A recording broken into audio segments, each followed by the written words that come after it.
I think one of the hardest things as a creator is figuring out who you actually are online. Not who gets the most views, not what performs the best, but what genuinely feels like you. And today's guest, Gare the Bear, opens up about the entire process, from daily vlogs to switching his niche to now building a YouTube channel around something as simple as a pocket notebook. This conversation became a deep dive into creativity, purpose, burnout, and building a life around what you actually love. And honestly, there are multiple moments during this episode where I felt like he was describing exactly what so many creators silently go through. So in today's episode, we dive into the why behind Gare the Bear. Let's get into it.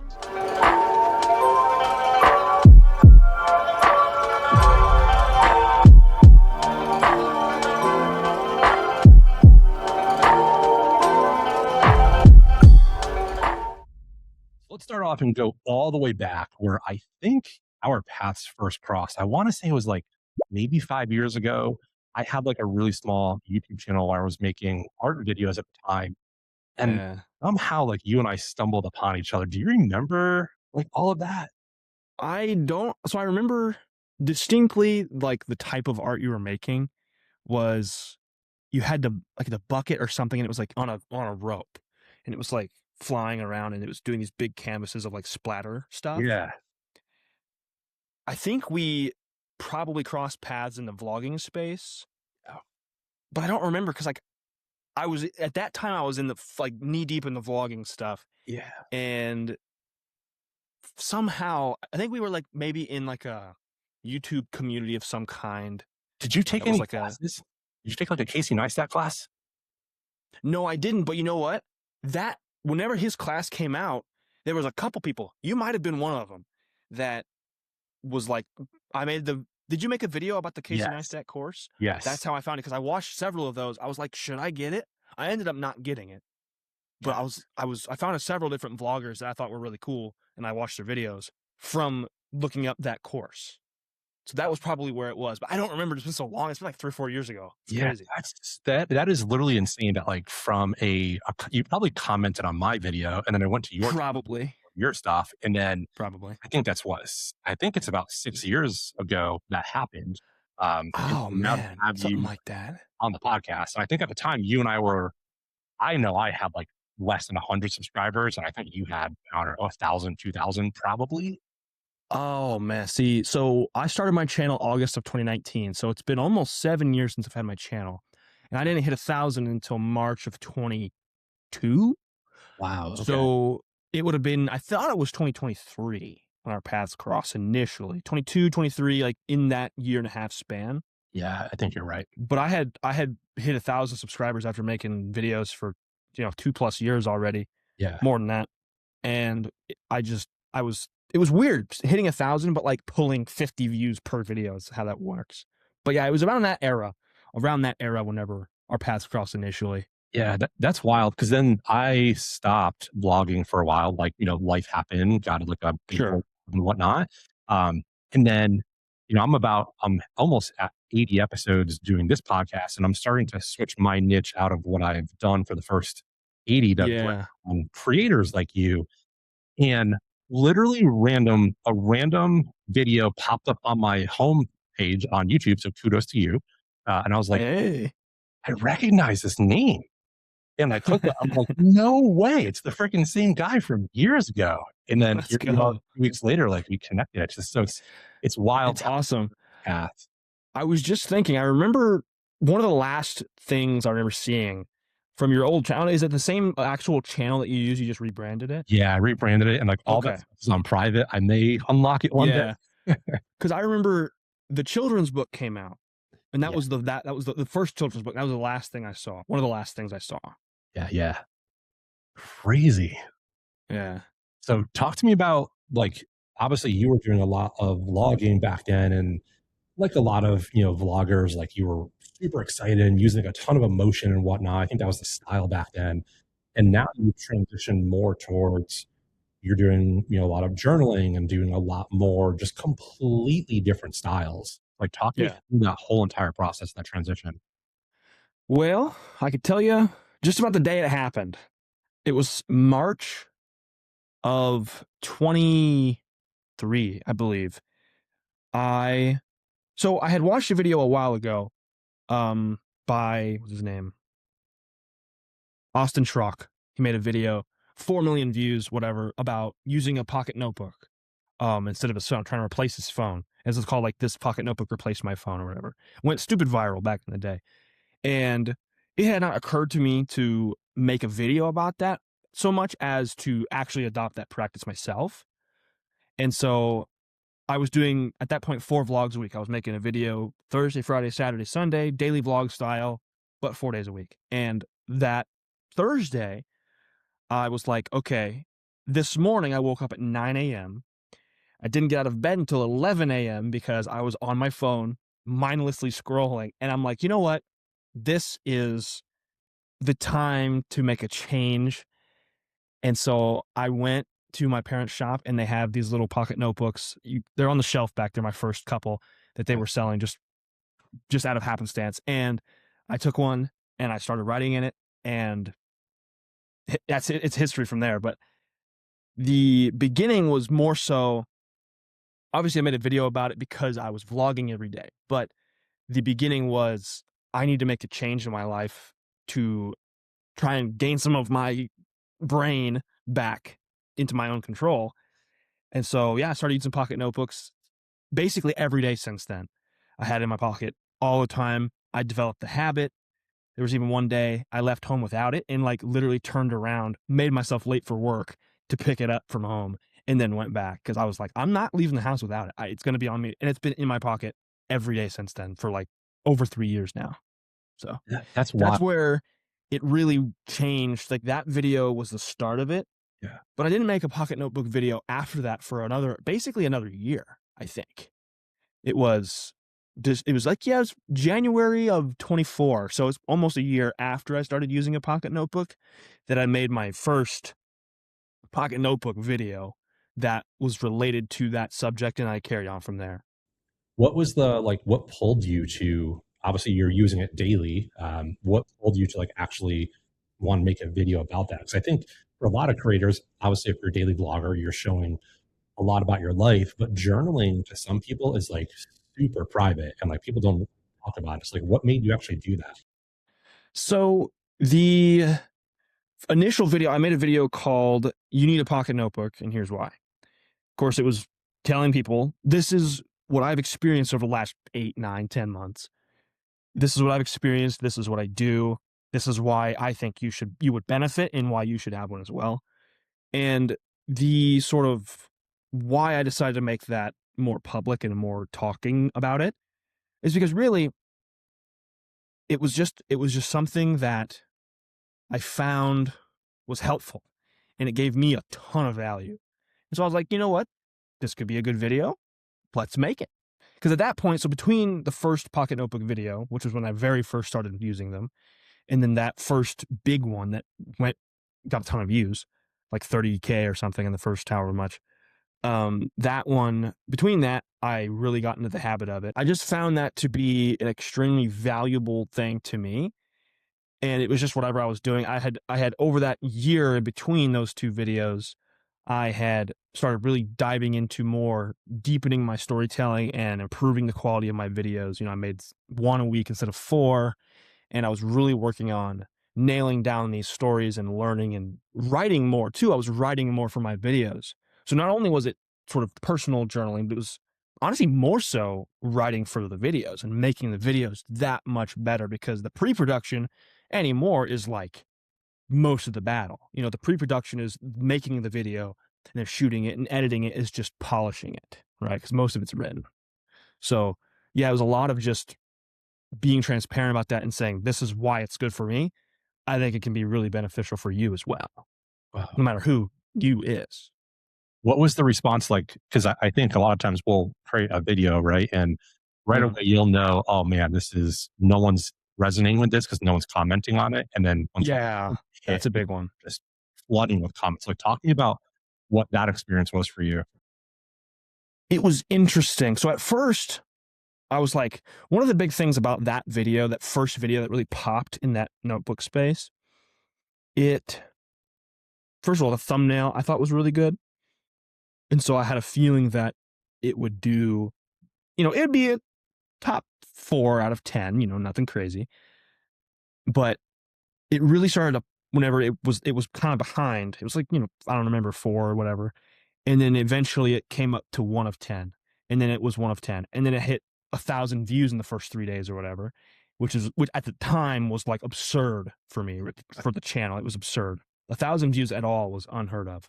Yeah. But then it hit 2, then it hit 3, and then it hit 4, and so on. And in the first like month, maybe, I think it was at 10K, and it was already like, it was one of the top 3 or 4 videos on my channel. And I was like, okay. And it did really well in the first 24 hours or the first like week, to the point where the next video I made was also in that similar vein. And I was like really nervous. I remember being super anxious and being like, I really don't want to make this many videos in a row about the same thing.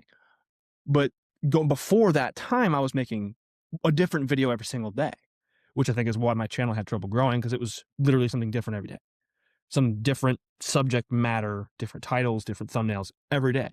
It was just a whole lot. You couldn't know what it was about. But once I made that video and it did well, then I made another video, similar topic. So then it served it to the people that watched my original. Then I was like, okay, we got 2 videos in a row that hit over 1,000. This is crazy. Third video, same thing happened. I'm like, this is something.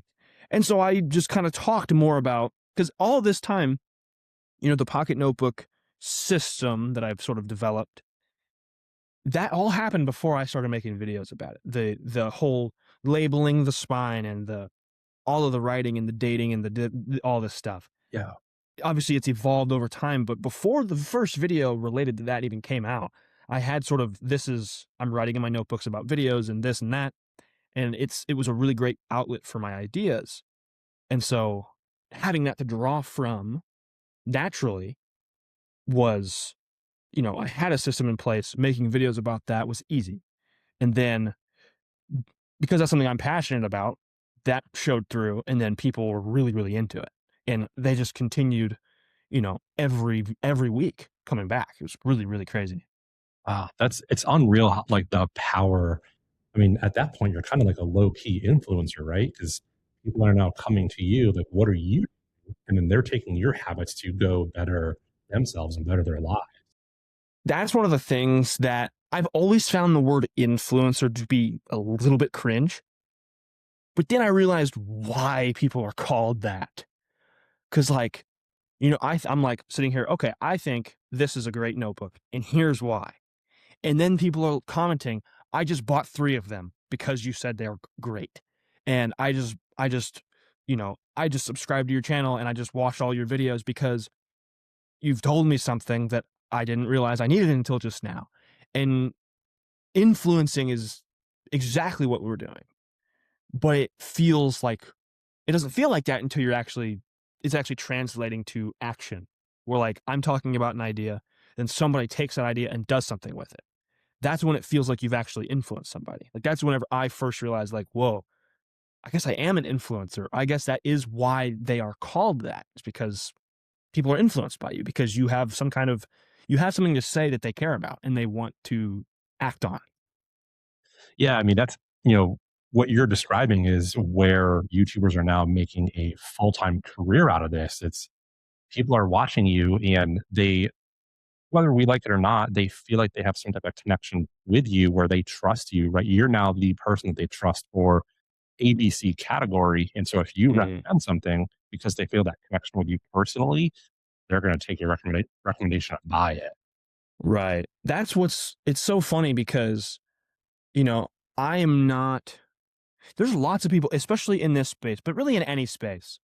There's the people that know a ton about it, right? There's the people that know a ton about different types of paper, different pens, different styles of this and that. And I'm like, really at the core, I'm just a dude who likes to write in his notebook. Yeah. And I give my opinions on what I see and talk about things, but like, I'm not the most knowledgeable person in the space by any stretch. There's people that are so deeply philosophical about it. And I'm like, I'm just trying to draw from my own experience and reflect what I feel and my sort of story through. One of the things that I like to say is, or that I used to say whenever I was kind of on the fence about, am I a notebook guy? Am I just a, I don't know. I was having a hard time identifying. And one of the great ways that I like to describe my videos is I tell stories about my life through the lens of a notebook and how the ideas are documented. So like, there's several videos that are about something personal, but you don't know that because it's in the context of a notebook. Like the one I just wrote today, actually, it's about the beauty of the wear and tear of a notebook. A pocket notebook gradually over time wears down, and there's Yeah. a beauty to it. I've had this one for, gosh, see if I can get it up here in focus. It's about Yeah. 3 or 4 months. You can That's see the 50 edition. That's beautiful, man. That's a beautiful notebook. That's the same thing. That's in my pocket every day, and you can see like the color of my denim up there That's too. nice. Oh yeah, After a that's while. good stuff. That's what I'm saying. Like, I just get so excited about seeing how that worn in, but like there's a beauty in that because that's not a notebook that you're babying. That's not something that you're trying to protect. You're like in the trenches using it, and you're making things. You have an idea, you write it down, and then it becomes a podcast, right? And there's a beauty in that because it's a vessel of creation. And a used notebook means something has been made, and that's awesome. And there's a line too, because just like anything else, too much can sometimes be bad. You can have too much of a good thing. So if a notebook gets worn down too much, it can be rendered useless. So there's that idea floating around. It's going to become a video at some point, but it's like stories from within, but in the context of the analog, the writing, the notebooks, things of that nature. Gosh, that's wild. Like that's the secret sauce right there. And I don't even know if you know it. Like the way you're answering that question, I can hear your passion coming through about this. Right. It's cool. Yeah. Yeah. And to know that, however long ago it was now and however many videos back where this thing has literally now changed your life. It really has. And that's funny because I haven't made a video that says this pocket notebook has changed my life. I have not made that video yet. I want to, but I haven't yet. Yeah. Talk to me. Let's go back to like switching the niche from, you're doing vlogging all over the place to now you're very lasered in. Right. When you went through that, did you have like almost like an identity crisis in a way where your audience is like, hey, I don't like this anymore. And like you've lost momentum or lost subscribers through that? So I was watching your video on this the other day, your yap, and I had a mental note that I made. I was kind of fortunate, actually. I look back at it with gratitude now because the first 4 years of the channel, I maxed. I mean, I had a video about a mini basketball hoop, which is actually this one right here, that got it's at 93,000 views right now, 94. It's number 2, and it's so annoying, but that's neither here nor there. But that video was like my most viewed, and I was vlogging, and I was getting mixed into all this basketball space and vlogging space and whatever space. Like it was all kinds of squirrely. So I was fortunate in a way. I can see that now where I was fortunate to not have much of an audience. Like I was getting 100 views, maybe 50 per on average. And like every now and again, I get one that was 100 or I get one that was a couple hundred. And it was just like not much was happening in the early years. So starting, switching completely, I was fine. Like, I mean, obviously there was weird identity crisis things, but audience wise, it was pretty much cool because the people that were there watching were going to watch no matter what, because they were people that subscribed to me when I had no subscribers and was getting no views. And so they were there to support me, like family and friends and stuff like that. So it was really about, and obviously that's not saying I haven't lost subscribers and I haven't lost viewership in those years, but the switch audience wise felt kind of seamless. It was more internal. It was more, is this really who I am? And is this really what I want to make videos about? Because there's the imposter syndrome thing, right? Where I'll make these videos about pocket notebooks and I'm like, in my head, am I just doing this because it gets views? But then I remember always, I've been using a pocket notebook for a year before I even made a video that was about the pocket notebook. Because obviously I made that first video in March of 23. but I didn't make the proper first notebook video until January 24 or February, whatever it was. So it was like, no, you're not doing this for views. This is just what you want to talk about. And of course, views are great, but that was a struggle for me for a while, was the sort of imposter syndrome. Like, is this really what I want to make? Or is it just because it performs? Yeah, that resonates so much. I actually I wrote this book, and it's about imposter syndrome and like what I went through and like my whole journey. And so I for sure resonate with imposter syndrome a lot. And I think Yeah. where a lot of creators go through, they'll create some type of content and then one thing pops off. And then now they're Mhm. like, I have to go create this. And then they Yeah. become right. And whether they like to or not, that's where they go. For you, it's cool to hear that this was already a passion for you. And so like it was a Mhm. natural kind of path not leading you down to that. Yeah. And that's tough because, that impulse is, okay, this is what gets views. I want to make this. And at first it's probably fine, but then over the course of the long term, it gets really tough because is that sustainable for you? Like, do you want to make that? And then also, too, not only had I been using a pocket notebook for a year prior to that first bigger video coming out, but I've been into stationery. Back to school shopping was a big deal as a kid. Um, you know, I was in art forever. I went to college for a semester to be a graphic designer. Like, I was in that whole drawing, writing stuff for my whole life. So it's been seeds, little seeds, and this is what it has sort of blossomed into as of now. Yeah. Wow. Have you ever like thought back to if you didn't make that switch, like, do you think you'd still be daily vlogging? Or you think you would Oh have burned out? man. I don't know if I would have burned out. I'm sure I might have, Yeah. but like I have a hard time seeing a world where I'm not making videos about anything. I think if I didn't go into the notebook space, I would have leaned into the basketball space. I would probably be hosting a basketball podcast right now if I wasn't into the notebooks, because like that was one of the niches that I always found myself sort of gravitating to because I love basketball. I'm obsessed with it. But, you know, this is just who I am. It's been my whole life. I just love writing things, drawing things, being creative and telling stories creatively in this way. Yeah. Wow. That's pretty cool to hear that like you at least still wouldn't have stopped. And I think a lot of your loyal or dedicated fans, when they hear this, they probably wouldn't have guessed that like you would have gone down like a basketball podcast path. Yeah, I don't think so. I've always found myself feeling a little like it's part of who I am that I have so many interests, right? Like in school, I was on the basketball team and I was also in art club and I did art things. And so I was like in so many different things to where it was like now it's like if what do I make videos about? Because I'm into all this stuff. And it's like I think Gary Vee always says, he's always like, just make videos about all of it. Do all of it. And I'm like, let me just do one because all of it's kind of a lot.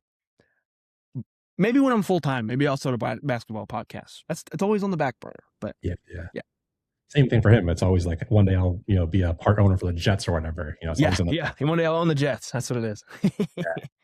Do you ever feel like you're becoming like the notebook guy where like people are turning to you for just anything notebook related? Yes Or, and no. Sorry, what was that? What were you gonna say? or even like field notes too? Because I think a lot of Mhm. people associate you with field notes now as well. Yeah, that's one of the things I've kind of had to balance. So, first of all, yes and no.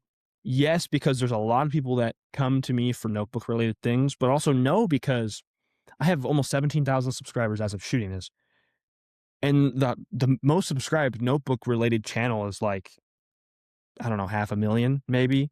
There's not many big, mainstream, because it's also not a mainstream topic, to be fair. But like, I think I'm one of them for sure. I'm one of the people that makes videos like this, but I don't think I'm the person. But also, there's some people that, like any other niche, you have your preference, right? You have your preference of, I don't like this person's video about the same subject. Then it just comes down to the personality game. So, do they prefer my personality and how I talk about things, or do they prefer somebody else's personality and how they talk about things? And then as it pertains to field notes, I just love field notes, dude. I just love field notes. And so I like talking about them a lot. I'm affiliated with them. And I've been to the HQ. Actually, that's where I got my press sheet here. Oh, I've wow. been to the HQ and it's super cool. It's super cool. Like Notebook Nerd's dream is so cool because you get the whole wall of field notes. And I actually talked to Jim Coudal. He's like the owner of Field Notes, co-owner. Him and Aaron Draplin co-own. But yeah, I met him. So that was super, super cool. It was really awesome.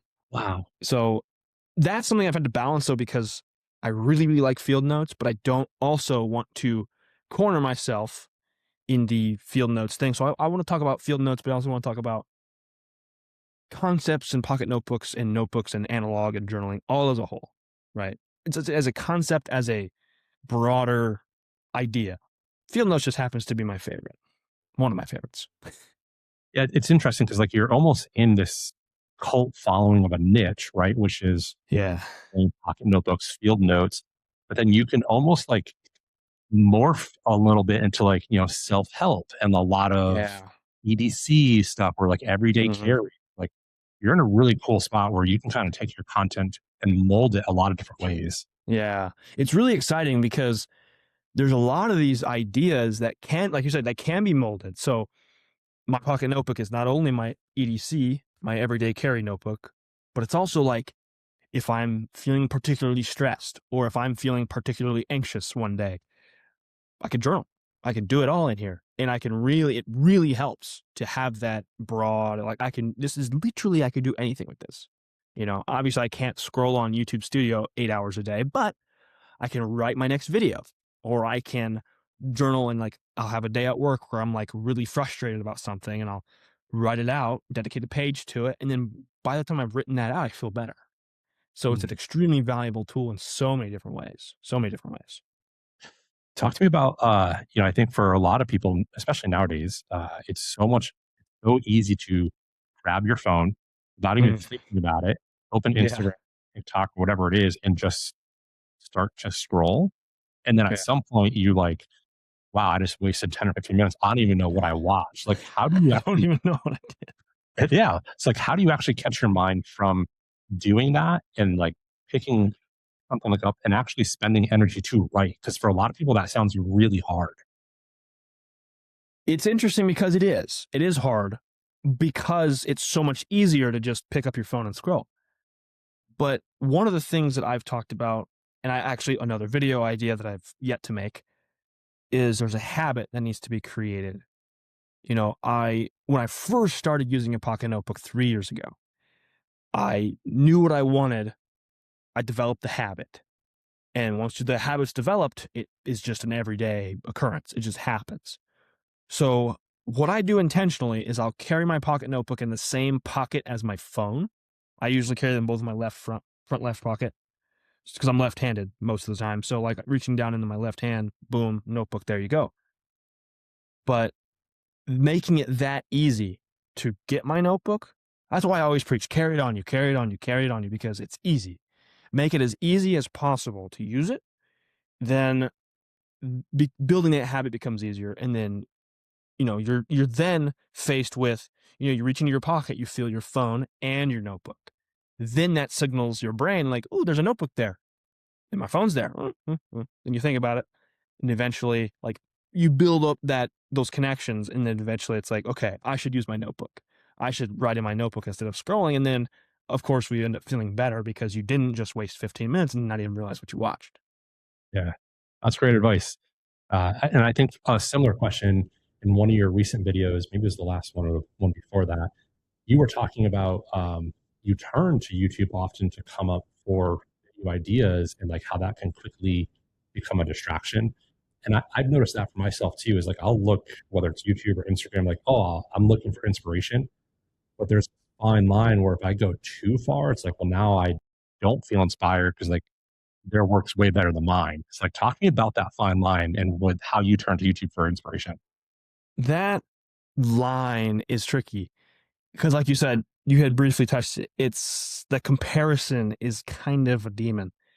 But what I'll do a lot of times is I'll go, first of all, once I get to somewhere, like I'll look for a channel that's similar to mine. Like a lot of times what I like to do is I go to my analytics and go to channels that your viewer watches and then look at what people that watch my videos also watch. Like, what else did they watch?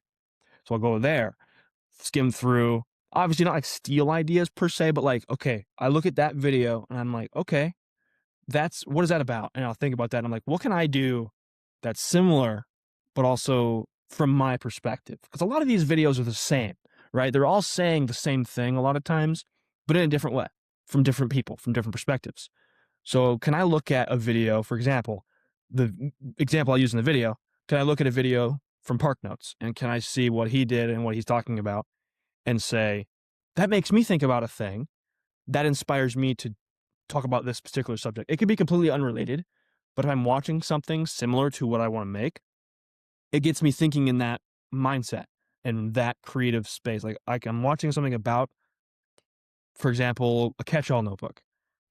Then it gets me thinking about my catch-all system, and it gets me thinking about how all that works and what sort of little tiny nuggets of ideas I can pull out of just that thought process. It's just about getting me thinking for whatever the topic might be. That's incredible. It's like, that is the secret sauce. Like, if any other creator is watching this, if you take that advice right there, like, it's going to help your channel just grow off. Because you said you're like, you kind of dance around, you're not stealing it, and you're not, you're looking for inspiration, right? Like, Right. it's no But different also from, steal if you need to. I mean, as long as I would say give credit, of course. Like if you have like if you use an idea, like if you use a video from somebody else that you really, really like and just want to make the same thing, credit them in your description at the very least. Because like, they made the video and they might have even stolen it too. Who knows?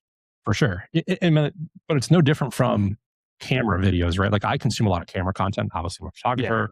And I'll type in whatever the cameras I'm looking at, and there's just hundreds of almost identically the same exact video. And I'm just scrolling through, and you almost feel like, I don't trust that. Like, there's something about it in your mind where you're just like, yes, no, yes, no. And then you connect to the creator in some way, and that's what brings you down the path of finding them. Right. And it's especially nice, like I mentioned earlier. You have all these camera videos you're watching, they're all reviewing the same camera, but then it becomes personality game.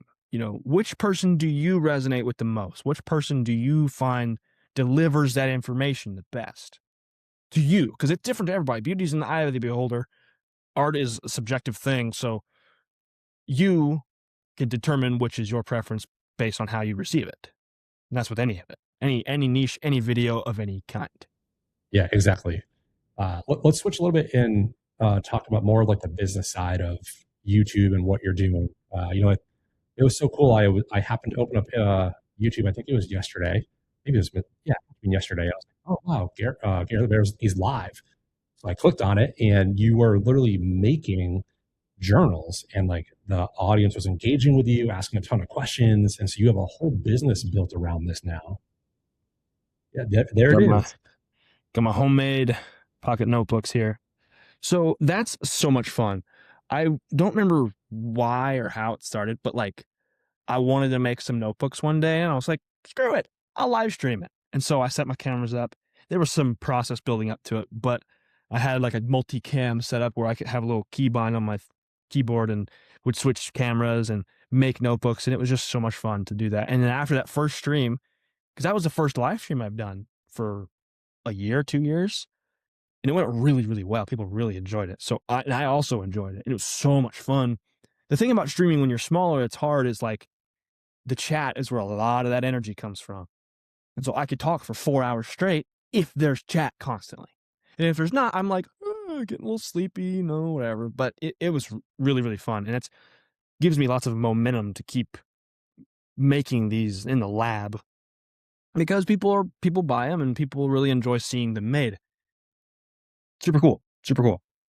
Yeah, there's what I've noticed about the creator community is you almost have two different subsets of subscribers, right? Like, you've got the people that will show up every week for your dedicated editing, but then the live portion is almost a completely different subset where people feel like you now get to interact with you and you get to answer. Yeah. Like, that's all in real time too. That's a big deal. Yeah. It's real time. Yeah, exactly.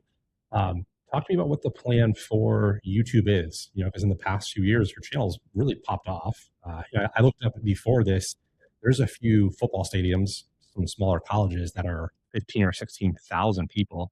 Like your audience Mm. is now a full football stadium. Wow. Wow. I Yeah. never thought of it that way. That's crazy. Yeah. It's like, what's the plan for YouTube? The plan is to go full time one day. That's the dream, right? It's always been that. That's always been the dream. And the fact that, it's become a nice little side hustle now. So the it's one of those things where I can see now, like I have it at the point now where I know it can work and I know I can make it my job. And so that's what I want to do. Like that's people always kind of go, at least they used to. I don't know if they do anymore, but people are always so, oh, I just do it for fun. Like I like making the videos. I love making the videos. If it wasn't for the videos, I wouldn't do it. I love making the videos. But it's also like I love doing this, so I want this to be how I make my living. I want to do something I like. And that's really the gist of it. Is I just want to do something I like. And in my whole life, I've never like had this set career path for myself. Like they always say, what do you want to do when you grow up? And I'm like, I don't know. I don't know. I just want to go home and play basketball or something. But this has been the only thing in my life that I've found that this is the choice. This is the career choice that I want. And I don't know what I would do if I didn't do YouTube. I genuinely have no clue. And it's hard though, because you don't want it to take up, how you don't want it to be like the source of your happiness, for example, or your self-worth. But also, this is what I love doing. Like this, if this could be my everyday, it would be. But obviously, money's a thing. You gotta pay the bills and stuff. So, but yeah, it's just that's the goal. Full time is the goal. It to be my job is the goal. Making the schedule and doing all the different cool projects. That's the goal. I mean, that's the goal for a lot of creators. And you're right. Yeah. Some people are doing this just for passion and just to, share videos. But there is that business side of it where people do want to make a living from it. And, if, or I'll say when you get to that point, it's a whole different mindset because now it's this video has to perform this much so I can pay my rent, food on the table, or pay the car payment. And so it's a fine line to go from, passion to now this is like providing my livelihood. Right. And that's where it's hard because you have to, and people there's lots of people that are like, I quit my job to pursue YouTube. And I'm like, you must have some kind of, fallback. That's, it's something that over the years I've sort of refined what my plan is. My plan is, 9 to 5, YouTube on the side. When YouTube makes as much, like consistently, like 6 months in a row or something, as much or more than the 9 to 5, 9 to 5 can go away. But I got it, maybe even more than 6 months, but I don't know, 6 months or so, where it needs to prove to me that the minimum is enough. Obviously because YouTube, ad revenue fluctuates, affiliate sales fluctuate, merch sales fluctuate, it all fluctuates. So we want to make sure that the valley of that fluctuation is going to be enough to meet the needs. That's the idea. That's where I will draw the line to quit the 9 to 5. Yeah. And that's been a lot of the advice that I've seen recently too, where I think years ago it was, just jump in, go all in. And now a lot of people are saying, don't do it until you're what you're making at your 9 to 5. That seems to be the most financially responsible way to do it. Yeah, because then you can take that 40 plus hours and then reinvest that time and energy into your videos, which is just an unreal thought for some people. Right. And then could you think about, 40 hours a week and then you work, like I think on my videos, I usually have a day off during the week and then I have like an hour here and there, depending on the day. I could take, say for example, 8 hours a week, 8 to 10 hours a week on YouTube and like 40 at work. The rest is being home, being present, things of that nature. Think about the 10 hours, like if I can make the minimum what I'm making per month on YouTube, like as my 9 to 5, if I can make that on YouTube in 10 hours, imagine what I could do with 40 or like 35, like triple it, quadruple it. Think about then how the revenue would be or how the videos would get better or things of that nature, how many different things I can do with that extra time. But it's about getting the money to match before that. For sure. Yeah, that's the hard, I guess, like building blocks that some people struggle with is like, how do you get from that point to, point B at some point? Yeah. Because then you also don't want to get to a point where, you've quit the job. And obviously, jobs, depending on your background, are not always so easy to come by. They can be, but they also might not be. It just depends on the market at that time. But you could always get another 9 to 5, theoretically, ideally. But you don't want to get to a point where you're relying on YouTube income, and then it's still not enough. Like, you want that to just be the supplementary piece because like right now, the YouTube money just funds the YouTube channel. It just funds itself. It doesn't pay bills. It doesn't go to the car payment. It doesn't go to the grocery bill because it's its own separate thing. So until it makes enough to be everything, then it's going to stay its own thing. Yeah. Yeah. I think that's a goal for a lot of people is one, just to even get monetized, but then have enough where you can just reinvest it back in the channel to keep growing. So it's almost like you're not even making any money right now because it's just all going back into it anyways. Pretty much. Like, it's either going to get spent on notebook supplies or notebooks or some other, like, that's another thing that's nice about the videos that I make is unless I need something specific for that video, it can be really low budget. And I think that's a really nice sweet spot. Find something that you can monetize, but that's also really low budget because then it's just simple math at that point. For sure. But ideally, it either is just saved or goes right back into the channel. It's either one of the two. When you're creating videos, how are you not always comparing to the ones that like really pop off? And I think that's where a lot of creators struggles. They'll have a video that hits, 5, 10,000 or more, and then they're chasing that number every single time. So how do you not do that? I think it's important to know that number, like your number one video, unless and hell, even just think about it this way. Your number one video is not going to be the views you get every time. If you get a video that pops off, expect nothing. Don't expect that to be your next 3 videos. Don't expect that to be your next 100 videos. Think about it like this. Mr. Beast, biggest YouTuber on the planet, his number one video was from 4 years ago. He hasn't made his number one video since then. He's not made a video that I'm aware of. I don't watch him anymore, but he made that Squid Game video 4 or 5 years ago. 500 million views or almost 1 billion or something crazy. He has not made a video that's touched that since.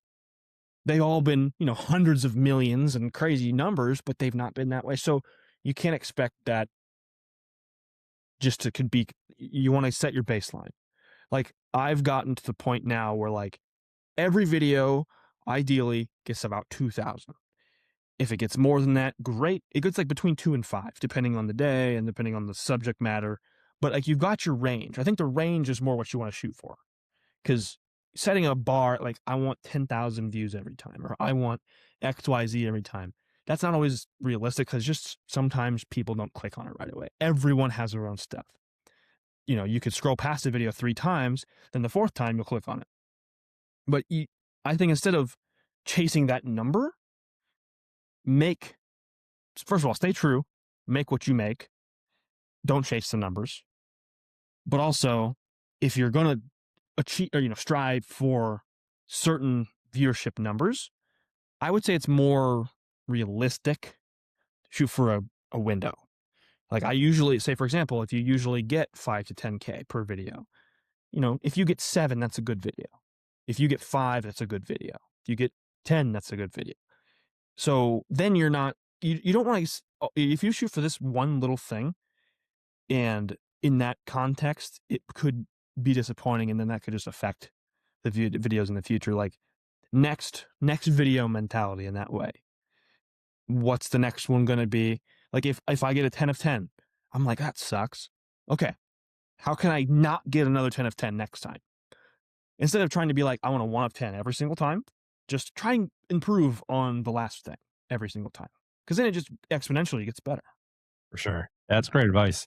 I think I've fallen into that trap a lot in the past year. Easy. Uh-huh. Yeah. And I've noticed what's helped me is I'll try to have at least 2 or 3 pieces of content ready to go. So even when I press publish and it goes live, no matter how it does, I already have things in the canon ready for it. Like, especially for my shorts, like Yeah. shorts and reels. I'll have Monday's my record day. So like I'll record 7 in a row. So like I'll have something for the whole entire week. So no Nice. matter how well it does or doesn't do, it's like, well, it doesn't matter. I've already got something ready for tomorrow. I don't have to Right. tell me something that your community maybe doesn't know about you. Doesn't know about me. I Like you've think got people that are tuning in every single week, probably for years at this point. yeah. So they learn a lot about you. Like, what's something you think they don't know? There's a lot of things because, like I said earlier in the show, I was like, I do a lot of different. I'm into a lot of different things, like into basketball. Not a lot of people probably know that based on watching my videos. Maybe because I got the basketball stuff going in the background. Yeah. But like, one of my other hobbies that I really enjoy. Also, might have made a channel about it if vlogging didn't work out and if this didn't work out. I play guitar. I love playing guitar. It's one of my top 5 hobbies that I have. I really like playing guitar. It's fun.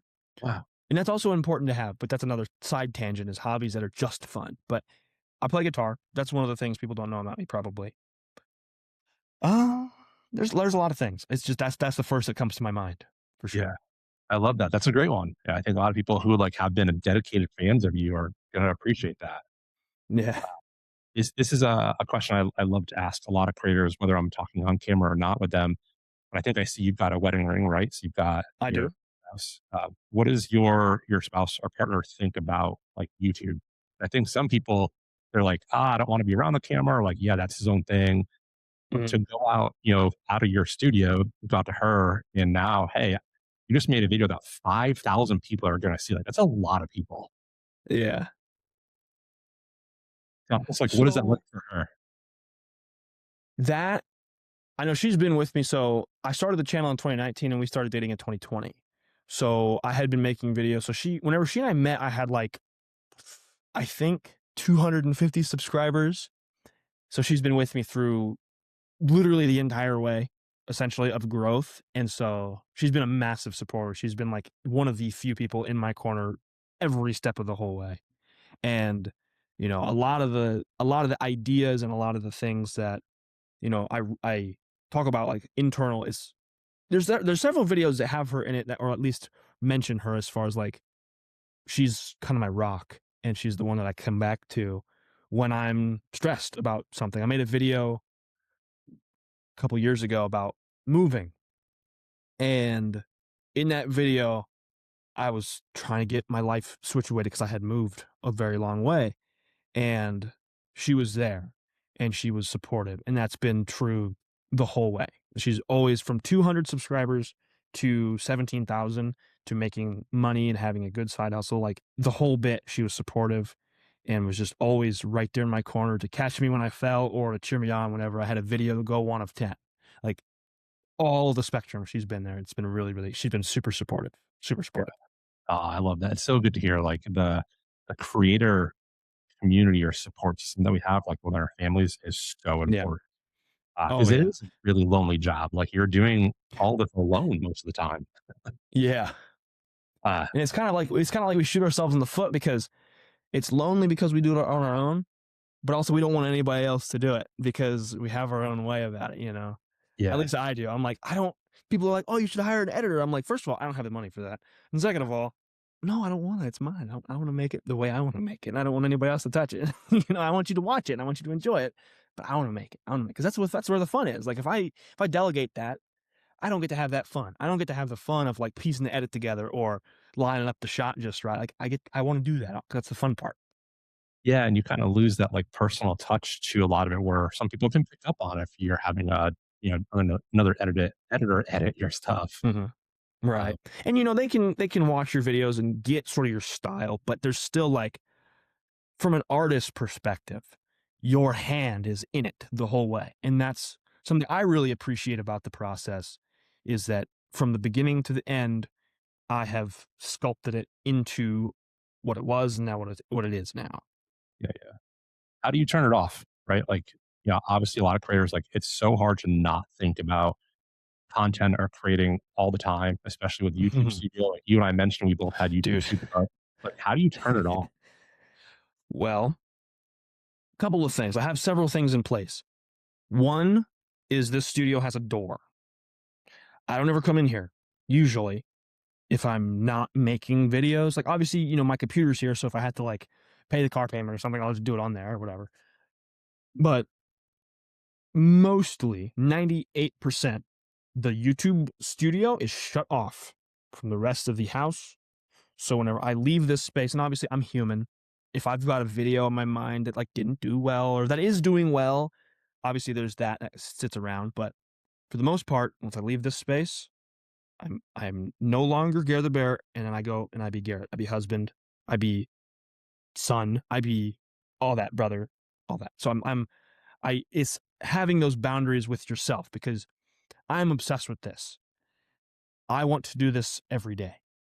I also need to know that this is not number one, and it can't be. I don't want it to be, but the obsession is just there. So having a hard boundary for myself makes it easier to turn it off. And so if I get on studio, like I don't have Instagram on my phone anymore. I don't have Facebook on my phone anymore. So like scrolling mindlessly is YouTube Shorts and YouTube Studio. And so that's the one thing, like I can turn it off. I have a timer on studio on my phone.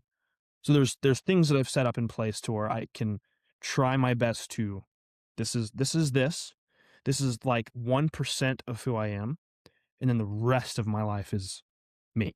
And that's separate as best as I can make it.